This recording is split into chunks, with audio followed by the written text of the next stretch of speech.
Good morning, guys. So let's start with the second lecture of solid state and continue with it.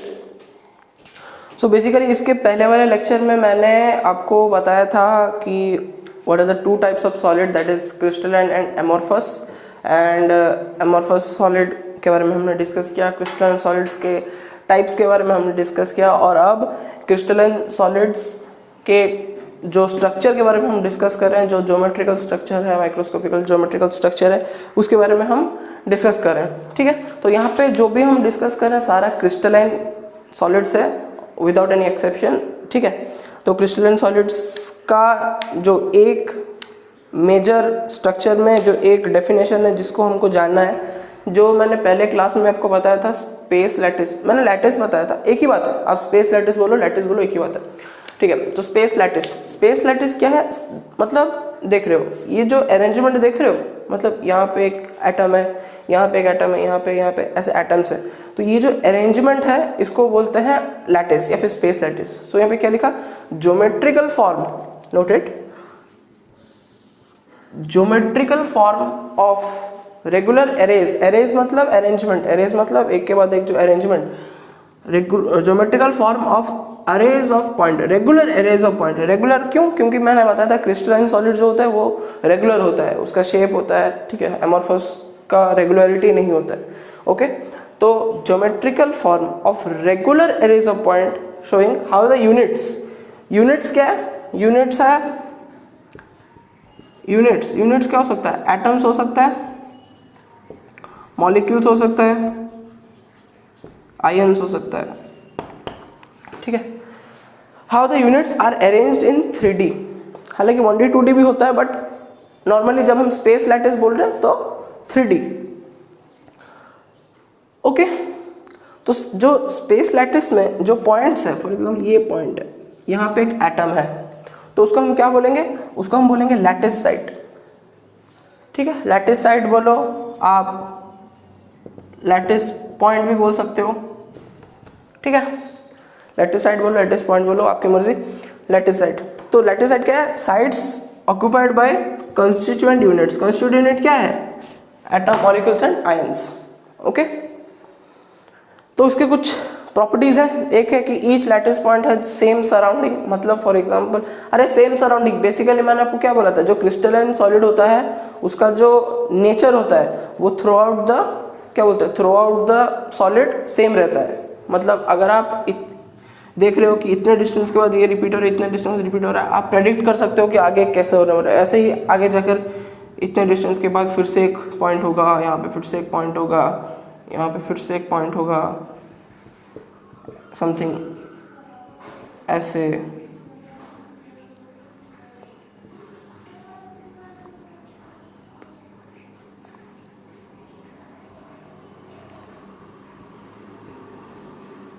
देख रहे हो, तो आप क्या प्रेडिक्ट कर सकते हो कि कैसे होने वाला है टोटल सॉलिड एक छोटा पार्ट को लेके.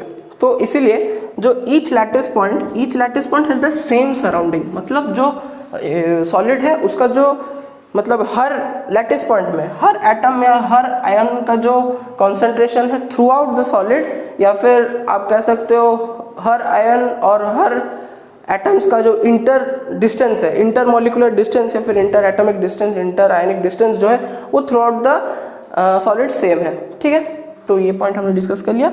और एक 2 और मोर क्रिस्टलाइन सब्सटेंस में be present at a lattice point, मतलब वो कहना चाहता है एक पॉइंट में 2 और मोर क्रिस्टलाइन सब्सटेंस में बी प्रेजेंट. ये क्या है मैं आपको बाद में बताऊंगा, यू विल नो इट. ठीक है, और एक क्या है, all constituent particles are denoted by lattice point without any exception. ये तो डेफिनेशन हो गया कि all constituent particles are denoted by lattice point, हर लैटिस पॉइंट में कंस्टिट्यूएंट पार्टिकल्स होगा. सो ये आपका डेफिनेशन हो गया. तो आगे बढ़ते हैं, आगे बढ़ने से हम जानेंगे कि जो लैटिस है वो 3 टाइप का होता है. एक होता है 1D, एक होता है 2D, एक होता है 3D. उस पर हम जाएंगे, उससे पहले pause the video to note everything down. So guys, यहाँ देखो 1 डायमेंशन लैटिस, 2 डायमेंशन लैटिस बता रहा हूँ आपको. नॉर्मली 1 डायमेंशन 2 डायमेंशन से आपको क्या समझ में आता है. ठीक है, 1 डायमेंशन मतलब फॉर एग्जांपल आप क्लास 6 से पढ़ रहे हो, जो एक लाइन होता है उसका सिर्फ एक ही डायमेंशन होता है कि लेंथ है, और उसके बाद आप ले लो एक स्क्वायर ले लो, उसका 2 डायमेंशन है, एक लेंथ हो गया, एक ब्रेड्थ हो गया, ठीक है। तो इसी से डायमेंशन का मतलब यही है। तो 1 डायमेंशनल लैटिस मतलब collection of point in 1 dimension, regular collection of point, ठीक है। मतलब यहाँ पे डेफिनेशन वाइज अगर मैं बोलूँ, यहाँ पे भी वही लिखा है, there exist set of points arranged in equal distances along, मतलब रेगुलर देख सकते हो, रेगुलर ऐसे ऐसे ऐसे ऐसे। डेफिनेशन अगर लिखना है लिख देना, set of points arranged in a regular linear fashion,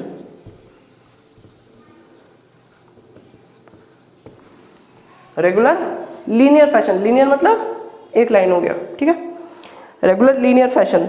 अब बात आ गया हमारा 2 डायमेंशन में। 2 डायमेंशन में कितना है ना, हमको 2 वेक्टर्स मिलते हैं। वेक्टर्स मतलब डायरेक्शंस, 2 डायरेक्शन मिलता है। फॉर एग्जांपल एक डायरेक्शन है ए वेक्टर बोल लो, बी वेक्टर, 2 वेक्टर हमको मिलता है, ठीक है।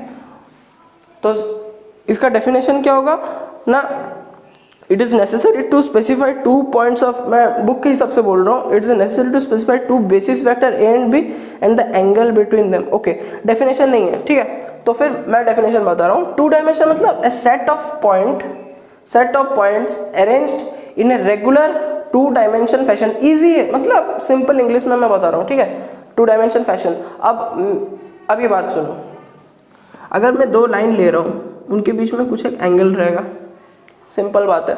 अगर मैं 0 एंगल भी लूँ तो एंगल कितना है, 0 डिग्री है, मतलब बात समझ लो। तो अगर मैं 2 लाइन बना रहा हूँ, उनके बीच में डेफिनेटली एंगल रहेगा, ओके। अब देखो 2 डायमेंशनल लैटिस के कितने टाइप हो सकते हैं। नॉर्मली आपको कितने 2D फिगर्स याद आते हैं, स्क्वायर ले लो, स्क्वायर ले लिया, उसके बाद स्क्वायर के बाद रेक्टेंगल ले लो, रॉम्बस ले लो, पैरेललोग्राम ले लो, लिख लेते हैं। रेक्टेंगल ले लो, रॉम्बस ले लो, पैरेललोग्राम ले लो, ठीक है। ये डिफरेंट टाइप्स के आपको मिलेंगे 2D फिगर्स। तो फॉर एग्जांपल अगर स्क्वायर है, मैं ऐसे पॉइंट्स ले लिया हूँ,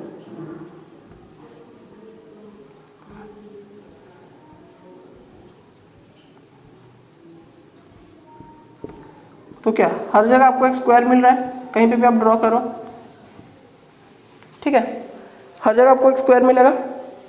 तो बेसिकली स्क्वायर मतलब क्या, ए और बी इक्वल होगा एंड उनके बीच में एंगल 90 डिग्री होगा। ये देखो डिनोटेशंस देख लो, ए है साइड, बी है साइड, एल है उसका एंगल, ठीक है। डिनोटेशंस देख लो, ये बुक में भी आपको मिलेगा, घबराने का कोई चिंता, मतलब घबराने की जरूरत नहीं है। डिनोटेशंस देख लो, ए इक्वल हो गया बी के साथ और एल 90 डिग्री, तो वो हो गया क्या, स्क्वायर लैटिस। अब रेक्टेंगल लैटिस में क्या होगा बोलो फ्रेंड्स, रेक्टेंगुलर लैटिस में क्या होगा, इसको स्क्वायर लैटिस ले लो, ठीक है, समझ गए।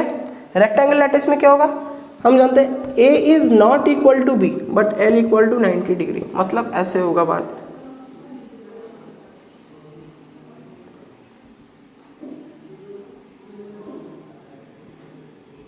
मतलब सेट ऑफ पॉइंट्स कैसे आएंगे,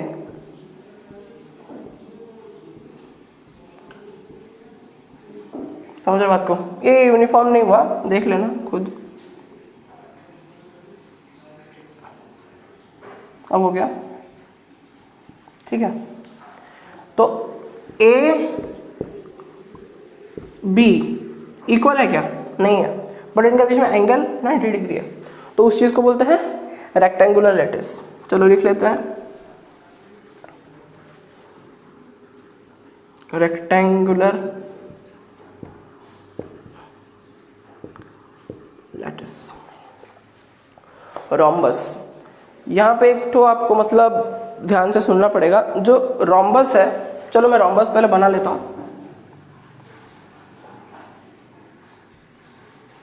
ठीक है।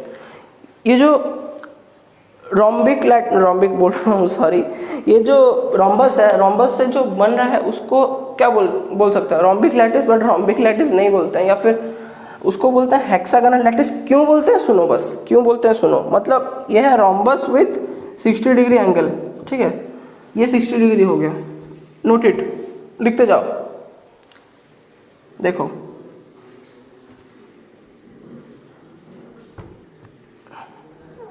ये रोम्बस हो गया, और एक रोम्बस बनाता हूँ, चलो ये कलेक्शन ऑफ पॉइंट्स देख लो।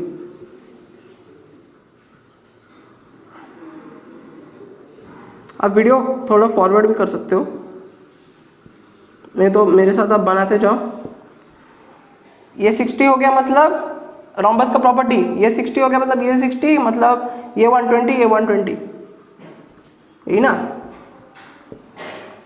ये डायगोनल बना दे रहा हूँ, मतलब ये हो गया 60, देख रहे हो ना, गलती नहीं होनी चाहिए अभी, फिर समझ नहीं पाओगे क्यों हेक्सागोनल लैटिस बोलते हैं। और एक रोम्बस बनाते हैं गाइस,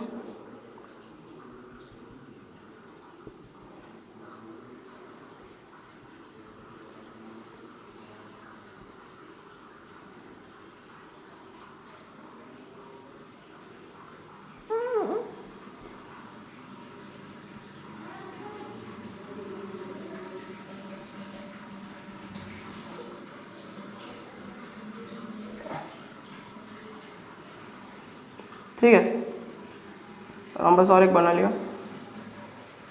अब ये 60 डिग्री है, ओके, अब देखते जाओ,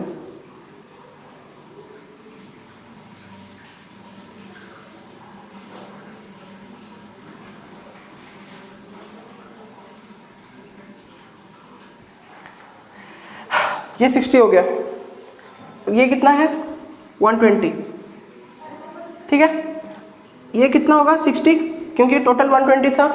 अब ये कितना है 60, ठीक है, यहाँ पे फिर से ये 120 हो गया, यहाँ पे ये 60 है, इसको अगर मैं आधा कर दूं ये क्या हो जाएगा 60, समझ पा रहे हो कि नहीं पा रहे हो, ठीक है। तो देखो ये 120 डिग्री हो गया टोटल, ये टोटल 120 डिग्री हो गया, ये टोटल 120 डिग्री हो गया, ये 120 डिग्री हो गया, ये भी 120 डिग्री हो गया, आपका बन गया क्या हेक्सागन। इस चीज को आप अगर ऐसे नहीं समझ पा रहे हो, आप सीधा क्या करो, हेक्सागन बना दो, दो,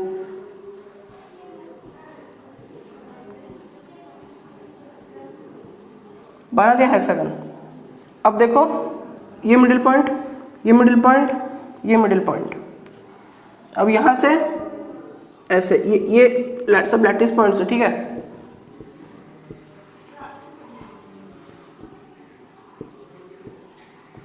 थोड़ा खिचड़ी कर दिया, ये लैटिस पॉइंट है, देखो ज्वाइन करो, अब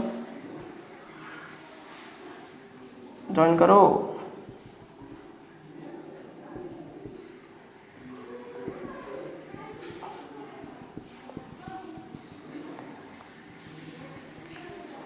समझ रहे हो क्या हो रहा है, ये देख रहे हो रोम्बस मिल रहा है, ये यहाँ पे क्या है, ये जो रोम्बस है इसका प्रॉपर्टी ये है कि A इक्वल टू बी होगा और L जो है ये होगा 60 डिग्री, तब जाके ऐसा आपको मतलब 60 होगा कौन सा वाला साइड, ये वाला साइड, मतलब कोई भी एक एंगल, एक 60 होगा तो दूसरा 120 होगा ऑब्वियसली, ठीक है। तो इसको बोलते हैं रोम्बस से अगर बना रहे हो उसको बोलते हैं हेक्सागोनल लैटिस।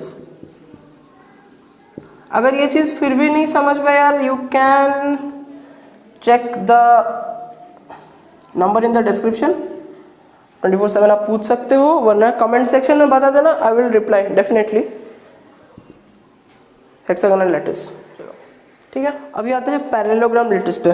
पैरेललोग्राम लैटिस आपको क्या समझ में आता है, पैरेललोग्राम लैटिस, पहली बात पैरेललोग्राम सोचो, पैरेललोग्राम का जो एक साइड होता है वो दूसरे साइड से इक्वल होता है क्या, A is not equal to B, तो पहली बात A is not equal to B, okay. और ये जो एंगल होता है ये 90 डिग्री नहीं होता है, so L is not equal to 90 degree. I hope ये चीज तुम समझ रहे हो, पैरामीटर समझ रहे हो ना, ए बी एल क्या क्या है। ए है आपका साइड, बी है साइड, सॉरी एल जो है उसका एंगल हो गया, ठीक है। ये हो गया पैरेललोग्राम लैटिस। ओके, और भी एक टाइप का है, हम पढ़ेंगे क्या है, रोम्बिक लैटिस। रोम्बिक लैटिस से आप क्या समझ रहे हो? रोम्बिक लैटिस मतलब रोम्बस, समझ रहे हो? जब हम रोम्बस ले रहे हैं, रोम्बस मतलब ऑल साइड्स इक्वल, जब हम रोम्बस ले रहे हैं, ओके, रोम्बस का अगर एंगल 60 डिग्री हो गया, नोट इट, 60 डिग्री हो गया, तब वो हो जाएगा हेक्सागोनल लैटिस। बट अगर रोम्बस का एंगल 60 डिग्री नहीं हुआ और ना ही 90 डिग्री, मतलब रोम्बस से तो 90 डिग्री नहीं, 90 डिग्री, देन वो हो जाएगा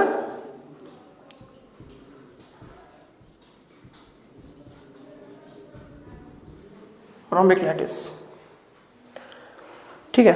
तो रोम्बिक लैटिस के जो पैरामीटर्स हम डिसाइड करेंगे वो क्या होगा, A is equal to B but L is not equal to 90 degree, neither L is equal to 60 degree. समझ गए? ओके, ये हो गया आपका rhombic lattice.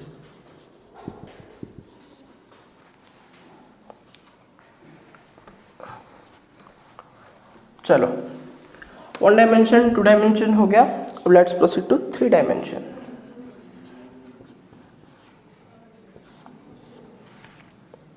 Three dimension lattice.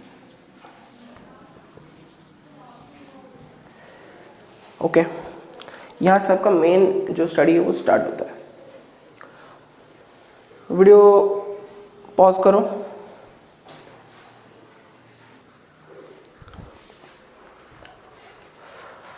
Three dimension lattice, okay. तो 3D लैटिस बेसिकली जैसा मैंने आपको बोला था, जो स्पेस लैटिस होता है वही 3D लैटिस होता है। अब सुनो, अभी हमको एक चीज सीखना है, दैट इज यूनिट सेल, क्योंकि आगे जितने भी क्वेश्चंस आएंगे यूनिट सेल हर जगह लिखा रहेगा, ठीक है। तो यूनिट सेल क्या है?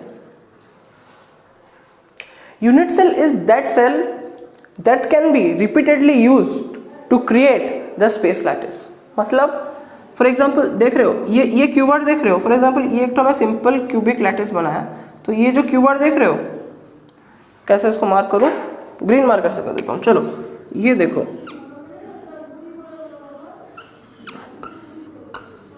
देख रहे हो, ये एक यूनिट सेल है। वैसे ये एक यूनिट सेल है, ये एक यूनिट सेल है, सारे यूनिट सेल है। यहाँ पे कितने यूनिट सेल है? 1 2 3 4 5 6 यूनिट सेल है यहाँ पे।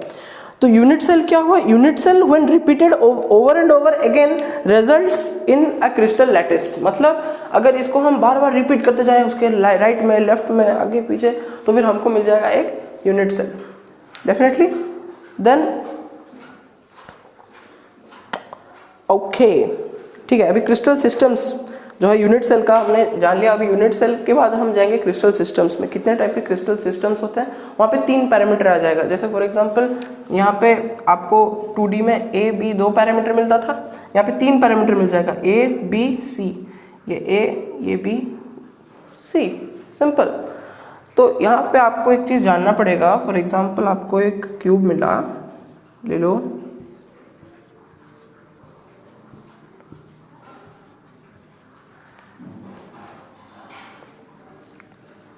चलो बनाने चलो।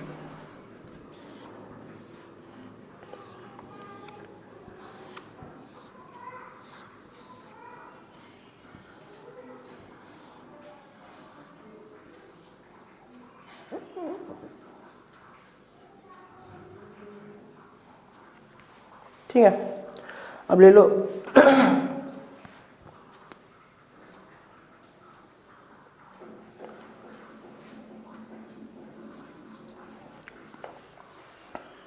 ये जो एक्सिस है, चलो इसको नाम दे देते हैं, ये एक्स एक्सिस, ये वाई एक्सिस, ये जेड एक्सिस।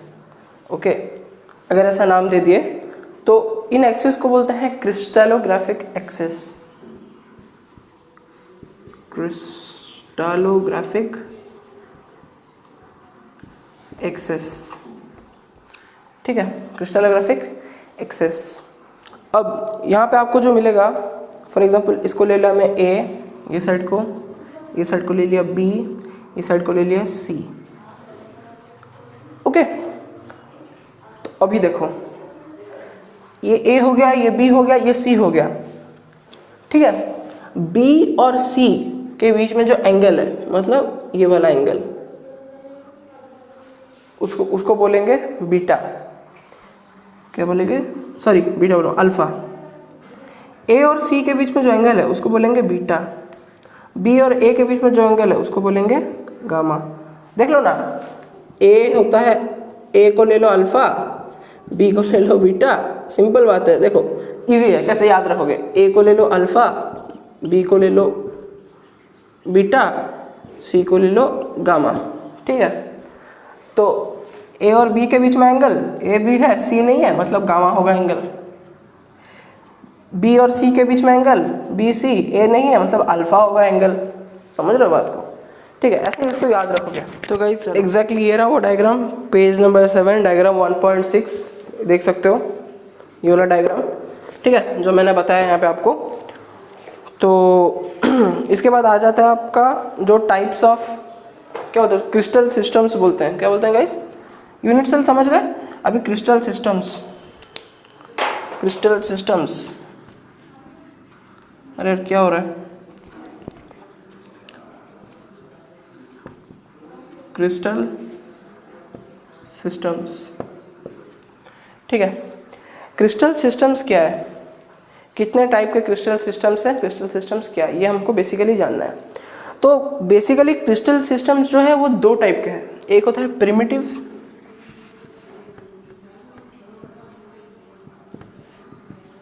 एक होता है नॉन प्रिमिटिव।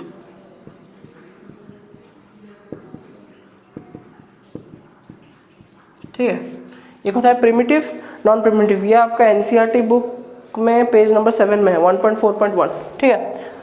तो पहले हम जानते हैं प्रिमिटिव यूनिट सेल्स के बारे में। प्रिमिटिव यूनिट सेल्स क्या है गाइस, प्रिमिटिव यूनिट सेल्स में आप कुछ भी एक यूनिट सेल ले लो, क्यूब ले लो, क्यूबॉइड ले लो, बहुत टाइप के यूनिट सेल्स है, क्यूब हो गया, क्यूबिकल हो गया, क्यूबॉइडल हो गया, बट आप कुछ भी ले लो यूनिट सेल का। अगर फॉर एग्जांपल ये एक क्यूबिकल यूनिट सेल है, ठीक है, अगर जो आपके यूनिट्स हैं वो सिर्फ कॉर्नर पॉइंट्स में रहे,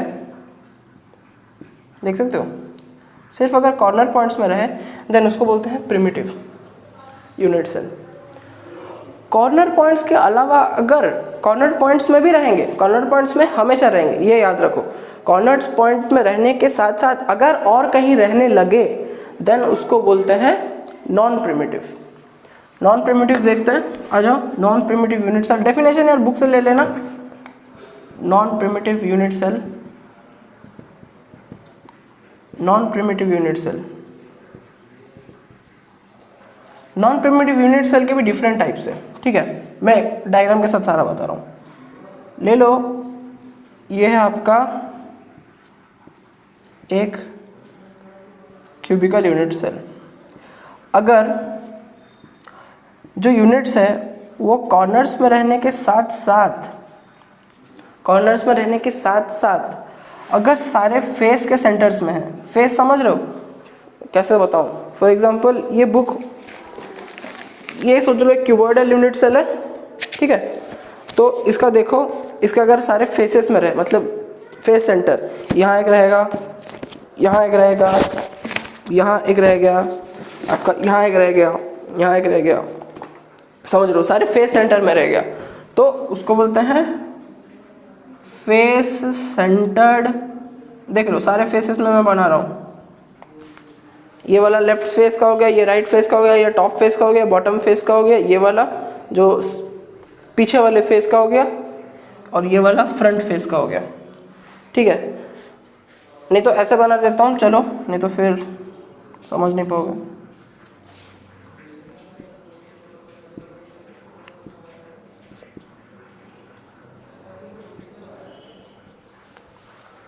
समझ गए? Top, bottom, left, right, back, front.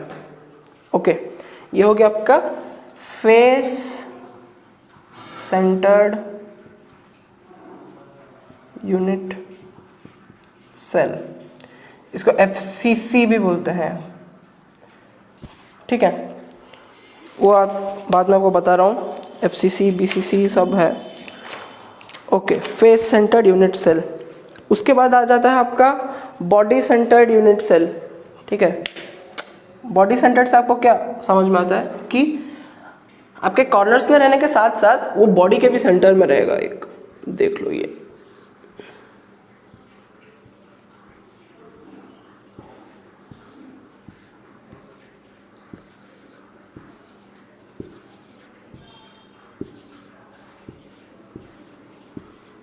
ये सारा हो गया। प्लस उसके बॉडी के सेंटर, बॉडी सेंटर मतलब फॉर एग्जांपल ये अगर किताब ले लो, एक हो गया आपका यूनिट सेल, तो बॉडी के सेंटर में मतलब आधा कहीं पे, यहीं पे, यहाँ पे कहीं पे रहना चाहिए उसको, फिर वो हो जाएगा बॉडी सेंटर। बॉडी के पूरे बीचों बीच है, ठीक है? तो ये हो गया आपका body centred unit cell, body के सेंटर में एक है। ये 3D एनालिसिस है, अगर आप समझ नहीं पाओगे तो फिर आप कमेंट सेक्शन में मेरे को बताओ, मैं आपको कुछ 3D वीडियोस हैं, मैं आप उनके लिंक्स आपको भेजूंगा, आप देख सकते हो, ठीक है?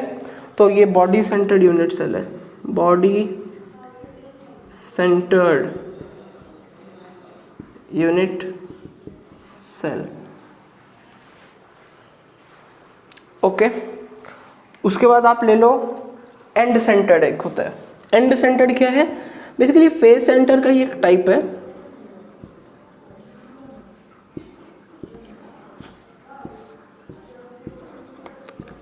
कॉर्नर पॉइंट्स, पहले कॉर्नर पॉइंट्स में हमेशा रहेंगे, कॉर्नर पॉइंट्स ले लो। एंड सेंटर मतलब टू ऑपोजिट फेसेस में रहेंगे, ठीक है? One of the two opposite faces, मतलब अगर यहाँ है तो यहाँ पे रहेगा और कहीं नहीं, ठीक है? तो मतलब जो 4 पॉइंट, जो 8 पॉइंट्स है, 8 कॉर्नर पॉइंट्स के अलावा और 2 पॉइंट्स ऐसे मिलेंगे जहाँ पे वो अगर एक साइड में रहा उसके ऑपोजिट साइड में रहेगा और कहीं पे नहीं रहेगा, एडजेसेंट नहीं रह सकता है, ठीक है? ओके, इसको क्या बोलते हैं? एंड सेंटर बोलते हैं इसको।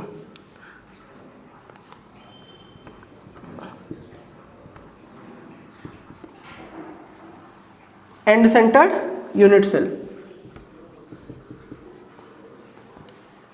ठीक है? वीडियो पॉज करके नोट कर लो। तो गाइस अभी हम डिस्कस करेंगे कि जैसे हम डिस्कस किए थे 2D लैटिस कितने टाइप्स के होते हैं, स्क्वायर होता है, रोम्बस, रोम्बिक होता है, हेक्सागोनल होता है, पैरेललोग्राम। ऐसे ही हम डिस्कस करेंगे अभी 3D लैटिस कितने टाइप्स के होते हैं। तो पहला टाइप है क्यूब, जो है आपका cuboidal lattice, cuboidal lattice, sorry cubical lattice, my mistake, cubical lattice, ठीक है? क्यूबिकल लैटिस होता है। अब क्यूबिकल लैटिस का जो स्ट्रक्चर है, ऑब्वियसली आपको पता है क्यूबिकल लैटिस में क्या होगा। क्यूब का क्या होता है, जो सारे साइड्स होते हैं इक्वल होते हैं, मतलब A will be equal to B will be equal to C and alpha A will be equal to beta will be equal to gamma A will be equal to 90 degree, ठीक है? ये चीज़ समझो, मतलब ये cube है, देखो बना दिया क्यूब, ये ए हो गया, ये बी हो गया, ये सी हो गया फॉर एग्जांपल। तो ये तीनों इक्वल होगा और ये सोचो ए बी मतलब गामा, ए सी मतलब बीटा, बी सी मतलब अल्फा, ये तीनों एंगल क्या हो जाएगा 90 डिग्री, समझ गए? ए बी के बीच का एंगल होता है गामा, ये पहले ही मैं बोल दिया हूँ, बुक में भी है, देख लेना, ठीक है? कैसे याद रखोगे? ए बी के बीच में गामा, ए सी के बीच में बीटा, मैं बोल दिया हूँ पिछले, अगर आप अभी वीडियो देख रहे हो तो फिर आप रिवर्स करके देख सकते हो, ठीक है? ये हो गया आपका क्यूबिकल लैटिस। अब क्यूबिकल लैटिस के कितने टाइप्स हैं? एक हो गया, हमको पता है, एक हो गया अगर सारे कॉर्नर्स में रह गया तो उसको क्या बोलेंगे? प्रिमिटिव टाइप सेल, जिसको बोलते हैं प्रिमिटिव क्यूबिकल लैटिस, ठीक है? Primitive type cell. तो इसका क्या क्या पॉसिबल है? प्रिमिटिव पॉसिबल है, प्रिमिटिव पॉसिबल है, इसका फेस सेंटर पॉसिबल है, इसका बॉडी सेंटर पॉसिबल है। फेस सेंटर मतलब क्या, हर एक में आपका रह गया, ठीक है। फेस सेंटर पॉसिबल है, इसका बॉडी सेंटर्ड पॉसिबल है, बट इसका एंड सेंटर्ड पॉसिबल नहीं है। उसके बाद आता है क्या, क्यूबॉइडल लैटिस।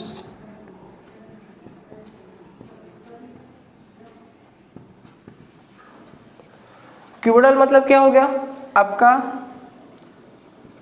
जो ए हो गया, इसमें क्यूबॉइडल लैटिस नहीं बोलते, उसको टेट्रागोनल लैटिस बोलते हैं। आपका A will be equal to B will be not equal to C, मतलब टेट्रागोनल इन द सेंस कि आपका जो नीचे वाला फेस होगा,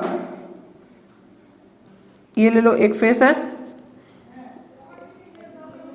ये ले लो दूसरा फेस है,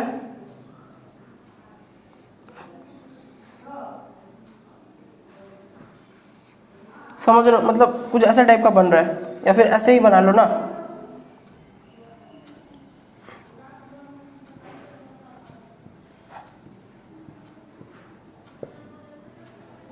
ठीक है, समझ रहे हो। ये ए ले लो, ये बी ले लो, ये सी ले लो, तो यहाँ पे क्या, A will be equal to B but both will not be equal to C, but angle सारे होंगे 90 डिग्री, ठीक है। तो इसका क्या क्या पॉसिबल है, इसका प्रिमिटिव पॉसिबल है, इसका बॉडी सेंटर पॉसिबल है। लिख लो, दो टाइप है इसका, एक होगा इसका प्रिमिटिव। प्रिमिटिव मतलब क्या, फिर से मैं बता रहा हूँ, ये रहा प्रिमिटिव, और एक है इसका बॉडी सेंटर। बॉडी सेंटर मतलब क्या हो गया, प्रिमिटिव के बीच में एक होगा क्या, यूनिट, ओके। उसके बाद आपका आ जाता है ऑर्थोरोम्बिक। ऑर्थोरोम्बिक, ये समझो, ये थोड़ा, ये वर्ड्स जो है ये थोड़ा और लगेगा, बट एक बार समझ आओगे तो फिर आपको कोई दिक्कत नहीं होगा। ऑर्थोरोम्बिक में बेसिकली क्या होता है ना, आपका जो ए बी सी ये कुछ भी इक्वल नहीं रहेगा आपका, ठीक है। ए बी सी आपका इक्वल नहीं रहेगा, बट सब 90 डिग्री होगा। ए बी सी इक्वल नहीं रहेगा तो क्या होगा, ले लो ऐसे, ठीक है, और एक ले लो ऐसे,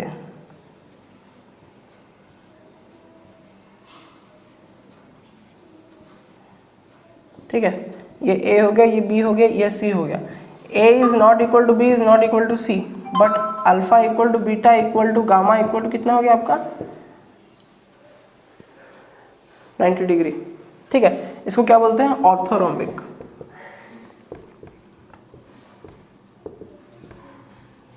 ऑर्थोरोम्बिक के 4 टाइप है। एक हो गया आपका प्रिमिटिव।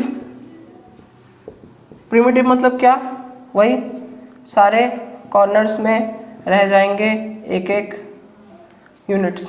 उसके बाद आपका आ गया बॉडी सेंटर्ड। उसके बाद आपका आ गया फेस सेंटर्ड। उसके बाद आपका आ गया एंड सेंटर। इसके पूरे चारों टाइप रहते हैं, नोटेड, याद रख लो ना, ऑर्थोरोम्बिक के 4 टाइप होते हैं, ठीक है। उसके बाद आपका आ गया monoclinic. Monoclinic, monoclinic, biclinic, triclinic. Monoclinic, monoclinic, monoclinic, ये बेसिकली क्या हो जाएगा आपका, इसमें आपका कुछ भी सेम नहीं रहेगा ना। ए बी सी जो तीनों साइड होगा ये सेम नहीं रहेगा। ए और कुछ भी कहें, ए और गामा फॉर एग्जांपल आपका हो गया 90 डिग्री, बट आपका जो बीटा एंगल होगा वो आपका 90 डिग्री नहीं रहेगा, ठीक है। तो बेसिकली ये कैसा बनेगा, जैसा हमारा बना था वैसे ही ले लो, जैसा हमें बना था वैसे ही ले लो।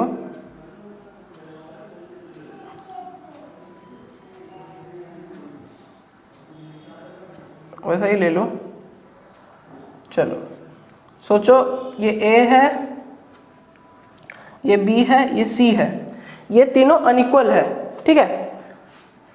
बट ये जो अल्फा है, फॉर एग्जांपल ये एंगल अल्फा हो गया, ए सी के बीच में एंगल जो है ये ए सी ना, ये सी, ए सी के बीच में जो एंगल है बीटा हो गया, ये दोनों 90 डिग्री है, alpha equal to beta equal to 90 degree, but ये जो एंगल है बी और ए के बीच में जो एंगल है gamma, gamma is not equal to 90 degree.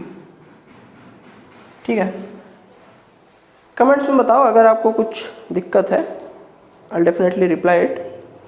ठीक है, तो मोनोक्लिनिक के भी दो टाइप होता है, एक होता है प्रिमिटिव, प्रिमिटिव मतलब वही हो गया आपका एक प्रिमिटिव, और एक आपका क्या हो जाएगा मोनोक्लिनिक में एंड सेंटर। एंड सेंटर मतलब इधर इस साइड में है तो ये साइड में रहेगा, ये साइड में है तो ये साइड में रहेगा, नो डबल्स। ओके, ठीक है। उसके बाद आपका आ जाएगा ट्राइक्लिनिक। ट्राइक्लिनिक में सिर्फ आपका प्रिमिटिव पॉसिबल है। ठीक है, ट्राइक्लिनिक, हेक्सागोनल और आपको जो हो गया रोम्बोहेड्रल, ये क्या है मैं आपको बता रहा हूँ। ट्राइक्लिनिक ये आपको सब बुक में मिल जाएगा, मैं बस आपको समझा रहा हूँ अभी कि मतलब ये सब एग्जैक्टली क्या है। ट्राइक्लिनिक देखो, मोनोक्लिनिक मतलब क्या, आपका एक एंगल इक्वल नहीं है, मोनो एक। ठीक है, याद रखने का मैं तरीका बता रहा हूँ। ट्राइक्लिनिक मतलब क्या ना, तीनों एंगल इक्वल नहीं है, साइड्स तीनों में इक्वल नहीं है। ठीक है, तो ट्राइक्लिनिक मतलब तीनों एंगल इक्वल नहीं है, ट्राई तीनों। तो यहाँ पे क्या होगा बेसिकली, ये डायग्राम आप बुक में देख सकते हो, मैं बता रहा हूँ, बना के टाइम वेस्ट नहीं करना है। अभी आपका है बुक में ये वाला, देखो डायग्राम देख रहे हो, इसका ए बी सी तीनों इक्वल नहीं है और अल्फा बीटा गामा तीनों इक्वल नहीं है। ट्राइक्लिनिक, ठीक है, मोनोक्लिनिक में एक एंगल अनइक्वल होता है, ट्राइक्लिनिक में तीन एंगल अनइक्वल होता है। समझ गए, ट्राई मतलब तीन, मोनो मतलब एक, याद रखने का बस तरीका है। ठीक है, अभी आपका हो गया 1 2 3 4 5 टाइप का मैंने डिस्कस कर लिया। और दो जो टाइप का है वो एक है हेक्सागोनल, एक है रोम्बोहेड्रल। हेक्सागोनल क्या है, देखो हेक्सागोनल में क्या है, बेसिकली एक हेक्सागन है, ये रहा एक हेक्सागन हो गया, हेक्सागन हो गया।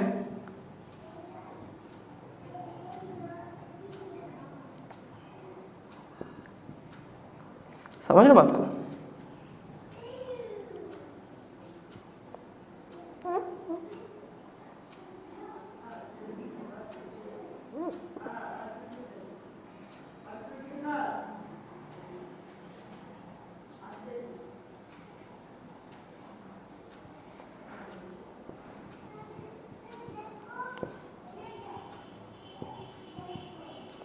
समझ रहे हो, ये कैसा है, मतलब ऊपर एक हेक्सागन, नीचे एक हेक्सागन, बाकी पूरा कवर्ड।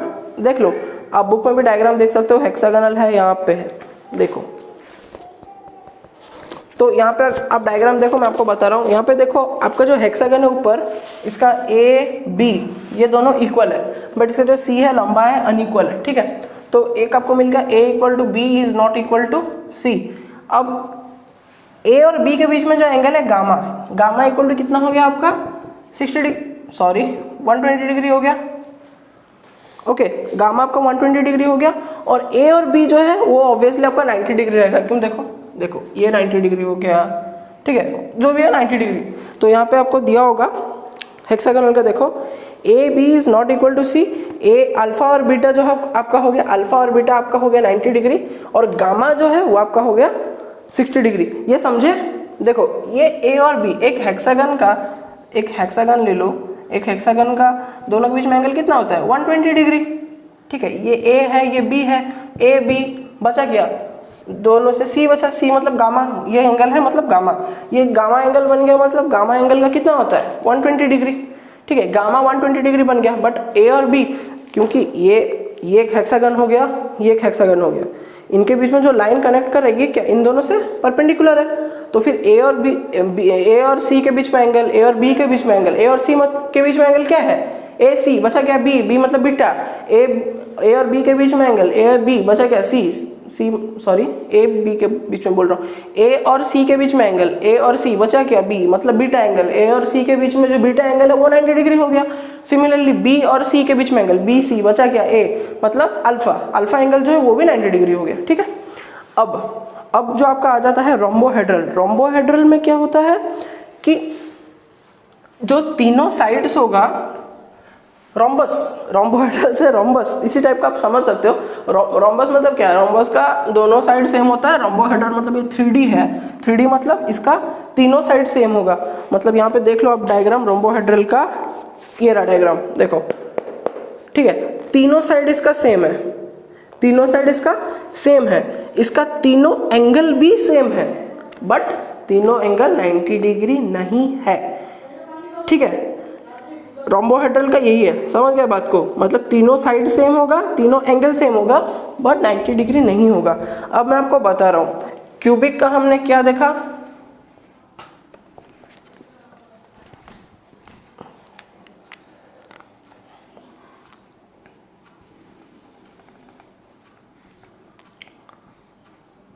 क्यूबिक का हमने क्या देखा, 3 टाइप का देखा। क्या देखा, प्रिमिटिव, यहाँ पे मैं लिख देता हूँ, मैं बस टिक कर दूंगा, प्रिमिटिव हो गया, बॉडी सेंटर्ड हो गया, फेस सेंटर्ड हो गया, एंड सेंटर्ड हो गया, ठीक है। क्यूबिक, क्यूबिक क्या हो गया, क्यूबिक के 3 टाइप्स हैं। क्या 3 टाइप है, प्रिमिटिव है, बॉडी सेंटर है, फेस सेंटर है, ओके। उसके बाद आ गया आपका क्यूबिक का हम क्या, टेट्राहेड्रल, ठीक है, सॉरी टेट्रागोनल। टेट्राहेड्रल में वो वर्ड्स में चला गया था, वर्ड्स हम इसके बाद वाले लेक्चर में कवर अप करेंगे, ऑक्टाहेड्रल टेट्राहेड्रल वर्ड्स क्या है, ठीक है। टेट्रागोनल, टेट्रागोनल में क्या हमने देखा, 2 टाइप्स देखा। क्या 2 टाइप्स, प्रिमिटिव, देखो प्रिमिटिव सबका होता है, प्रिमिटिव तो होगा ही होगा, और एक क्या था इसका, बॉडी सेंटर्ड था, बॉडी सेंटर्ड था ना, हाँ बॉडी सेंटर्ड था, ठीक है। उसके बाद आपका आ गया तीनों साइड सेम, और किस में था, बोलो तीनों साइड सेम किस में था, ऑर्थोरोम्बिक, ऑर्थोरोम्बिक, ऑर्थोरोम्बिक में हमने क्या देखा था, ऑर्थोरोम्बिक, ऑर्थोरोम्बिक में क्या देखा था ना, तीनों साइड डिफरेंट है। देखो इसमें क्या है ना, ये जो 3 है, इसमें तीनों एंगल 90 डिग्री है, ये याद रखो, इसमें तीनों एंगल 90 डिग्री है। इसके बाद वाले जितने हैं उसमें अलग अलग एंगल्स है, ठीक है। इसमें तीनों एंगल 90 डिग्री है, ऐसे आप क्लासीफाई कर सकते हो, तीनों एंगल 90 डिग्री, अगर तीनों साइड सेम तो क्यूबिक, अगर एक साइड डिफरेंट तो फिर क्या हो गया आपका टेट्रागोनल, अगर तीनों साइड डिफरेंट तो ऑर्थोरोम्बिक। तो ऑर्थोरोम्बिक में हमने क्या देखा, पूरे 4 टाइप्स देख लिए, पूरे 4 टाइप्स हमने ऑर्थोरोम्बिक में देख लिए। उसके बाद आपका आ जाता है डिफरेंट एंगल, ये आ गया सेम एंगल्स, ये क्या हो गया, ऑल 3 एंगल्स सेम। ये टेबल आपको मिल जाएगा एनसीईआरटी का पेज नंबर 8 में, ठीक है। मैं आपको बस बता रहा हूं, आपको जैसे याद रहेगा, ऑल 3 एंगल्स सेम, इसमें एक सारा साइड, ऑल साइड सेम, इसमें एक साइड डिफरेंट, इसमें तीनों साइड अलग है, ठीक है। उसके बाद आ गया डिफरेंट साइड्स, डिफरेंट मतलब क्या, डिफरेंट एंगल्स। अगर एक एंगल डिफरेंट है, मोनोक्लिनिक, मोनोक्लिनिक में क्या है, एक एंगल डिफरेंट है, 2 एंगल इक्वल होगा और एक एंगल डिफरेंट होगा, दो एंगल इक्वल होगा वो 90 डिग्री का इक्वल होगा, ठीक है। यहाँ पे डायग्राम देख लेना, यहाँ पे सारे डायग्राम्स बहुत अच्छी तरीके से दिया हुआ है, आप देख सकते हो पेज नंबर 8 में, ठीक है। तो मोनोक्लिनिक में आपका हो गया 2 टाइप्स। क्या 2 टाइप्स, एक तो प्रिमिटिव ऑब्वियसली, और एक आपका हो गया एंड सेंटर, ठीक है। प्रिमिटिव और एंड सेंटर, प्रिमिटिव हो गया और एक एंड सेंटर।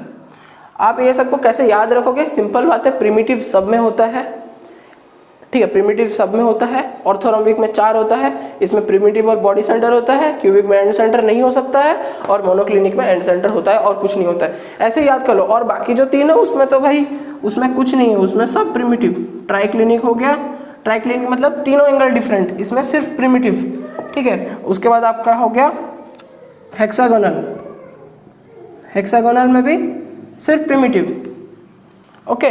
और उसके बाद आपका आ गया रोम्बोहेड्रल, रोम्बोहेड्रल में भी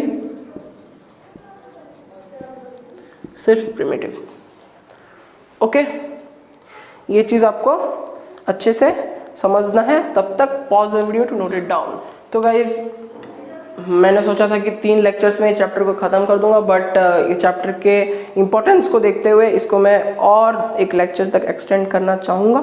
और अभी बात है कि इस लेक्चर में इतना ही देखते हैं, क्योंकि ये जो चीज़ है आपको अच्छे से मास्टर करना पड़ेगा। ये वीडियो को बार बार देखो, डिस्क्रिप्शन में बताओ, या फिर मैं खुद आप मेरे को टेलीफोन कर सकते हो, आप मेरे को मेल कर सकते हो, इंस्टा पे पूछ सकते हो, और I will let you know. आप ये चीज़ पूरा क्लियर हो जाओ, उसके बाद हम स्टार्ट करेंगे जो इस चैप्टर का सबसे इंपॉर्टेंट चीज़ है, that is calculation of number of particles. उसके बाद हम देखेंगे क्लोज पैकिंग, जिसमें हम जानेंगे वॉइड्स के बारे में, 2 type of voids, tetrahedral, octahedral voids, ये मैं आपको बोलूँगा बाद में। उसके बाद हम जानेंगे calculation of density, packing efficiency, और लास्ट में, थर्ड लेक्चर के लास्ट में हम जानेंगे कॉमन सॉल्ट्स जैसे NaCl हो गया, या फिर आपका CaCl2 हो गया, ये सब का जो स्ट्रक्चर है कैसे है ये हम जानेंगे। और जो बात रह गया उसके बाद जो मैं 4th लेक्चर करूँगा उसमें हम जानेंगे जो आपका इम्परफेक्शंस हो गया, डिफेक्ट्स हो गया, ठीक है, डिफेक्ट्स इन सॉलिड्स वो हो गया, वो जानेंगे। उसके बाद हम जानेंगे जो आपका मैग्नेटिक प्रॉपर्टीज़ हो गया, आपका जो इलेक्ट्रिकल कंडक्शन प्रॉपर्टीज़ हो गया, वो जानेंगे हम, ठीक है। तो तब तक के लिए यार आप पढ़ो, NCERT पढ़ो, आपका जो रेफरेंस है देखो, क्वेश्चन आंसर्स करो, NCERT के इन टेक्स्ट क्वेश्चंस करो, एग्जांपल्स करो, और obviously we are always with you, and let us know अगर आपको कुछ डाउट हो। तब तक के लिए like the video, share it to your friends, comment, and thank you for watching.